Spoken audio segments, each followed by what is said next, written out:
poses no obstacle these days. So I believe it's, you take it out to the, to the poetic meaning. And I think so there's games going on here that, that are deep.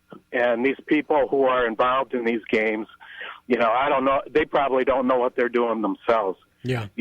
They're pawns of higher powers. And I mean, that's my thoughts on that. Yep. Oh, I'm with you there. Well, that's a great segue, Tom, for what we're going to talk about next. I appreciate the call, man. Take care. Yeah. Okay. Well, as he said, here's my concern, and this has been rattling around in my brain recently, and I told you it kind of been bothering me last night especially. And you have to look at who benefits, right? Like any case, who benefits? And why is this conflict in Syria not drying up? It seems like it's being pushed from all kinds of edges. And so I went back and started digging, and Zero Hedge, if you've never gone to Zero Hedge, I put their stories up on the Daily Drift pretty often, and that's what we do on the show, talk about the information I put on the dailydrift.com. Make sure you go there. It's the news you need to know. But what they're talking about is the fact that Saudi Arabia, Qatar, United Arab Emirates, the oil-producing countries in that part of the world want to get a pipeline through Iraq, Syria area and up into Europe, right, so that they can sell their fuel.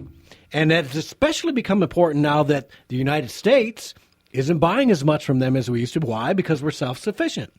And they're not going to sell it to Russia, and they're not going to sell it to China because China can get it from Russia pretty easy, right? Mm-hmm. So they're looking to get this pipeline through here, and they've been trying to get it through for years and years.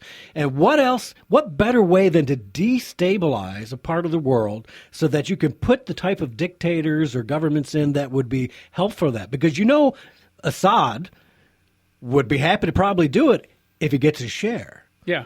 And the Russians, of course, the Russians do not want that pipeline to go through unless they maybe get a kickback out of it, right? And let's frankly be honest. Here's another. You want me to put my tinfoil hat on? What if the Russians want to start a major conflict in the Middle East? Maybe they're happy with an actual nuclear engagement in the Middle East that irradiates all the Arab oil fields. Guess who's got a ton of really valuable oil then? When we can no longer pump any oil out of the Middle East because of conflict and war and radiation or chemicals, all of a sudden Russia's got the only game in town for Europe. You're going to have to buy your gas from who? Mr. Putin. So you can't put it past the fact that maybe the Russians were behind the chemical attack. Maybe they were just baiting us. Maybe they're trying to do it. Maybe they slipped that bomb in. Maybe you had Putin. Had the KGB guys putting some sarin nerve chemicals in there. That's what I'm saying. There's something bothering me so badly that we need to look at it. And whatever information Trump worked on to run this, I hope that the Americans are smart enough not to get dragged into a war in the Middle East that's based on this false assumption of making money. You know what I mean? We're just trying to pump our oil from Saudi Arabia up through Turkey and Iraq and Syria, and we're going to start an entire world war or a Mideast war over it? One thing I firmly believe in is I believe in the hand of God in our world. I really believe God's hand is in our history, and I was alluding to what Pastor Richard was talking about on his show last week. And one thing we see in Scripture is miraculous things in armies that attack Israel, and we do know that Syria was funding Hezbollah, was trying to take over and did control Lebanon for quite some time, and was a real threat to Israel's northern border. I don't know that this isn't some kind of, divine retribution using geopolitical forces. I mean, God's been known to throw confusion into the enemy camp. Tom was alluding to Scripture and Revelation.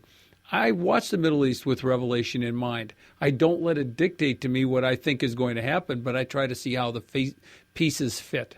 Well, and it bothers me. You know what I mean? It really does. Why is it that part of the world, and it's the oldest part of civilization on the planet, right? It should be the most advanced. It should be the most peaceful. It should be the most developed part of the entire world. Cradle of humanity? It's cradle of humanity, and yet it is the dregs of our world. It is the cradle of barbarity, exactly. Yep. It's just insane the way that part of the world continues to deteriorate.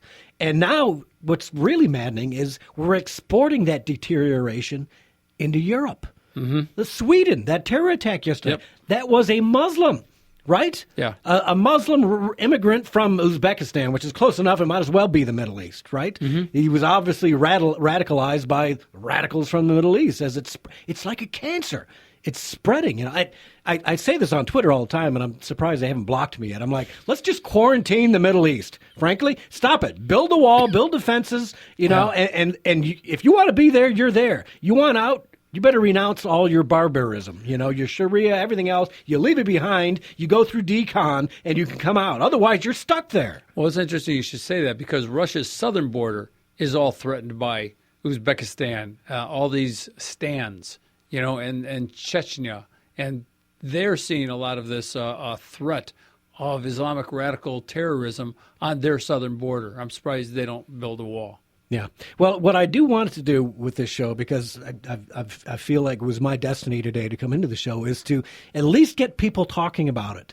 Go to the Daily Drift. I've got some stories on that I want you to read. I want you to spread around and get it out on social media, because we need to be asking these questions. Who is behind the destabilization of the Middle East? Who's behind the chemical weapons that are going off? Is it Assad? Ask yourself. If it makes sense, where's the proof? What globalist benefits? What globalists, what New World Order is behind this that is trying to get a war started here? And, it's odd that John McCain, right, Trader John, spent time there yet again just recently, and all of a sudden we have another. You gave me an article today that I couldn't print it off because my printer took a It jump. was from strategicculture.org. All right, strategicculture.org, and I'm going to put that up on the Sunday Daily Drift, so you'll be able to get to it. But it talks about how Hillary Clinton may have helped move sarin nerve gas into the hands of ISIS. Via Benghazi. So the United States is not saintly here. I mean, our hands are dirty via the last administration and Hillary Clinton, right? Okay, so, Derek, we're running out of time. I do wanted to get one last sponsor in here. It's Saturday night. If you have not ever been to Burroughs Roadhouse, you need to go to Burroughs Roadhouse. Tonight, they've got a comedy show. Mike Lazinski, very funny guy. You can get out there. They've got great food. You've got a call to make reservations if you want to do the comedy show. 810-227-6000. 810-227-6000. Or you can go to burroughs-roadhouse.com. Great place, great atmosphere. And check them out, 810-227-6000 for Comedy Night at Burroughs Roadhouse. Okay, until next week, go to thedailydrift.com. Get the news you need to know. And we'll see you guys next week. Take care.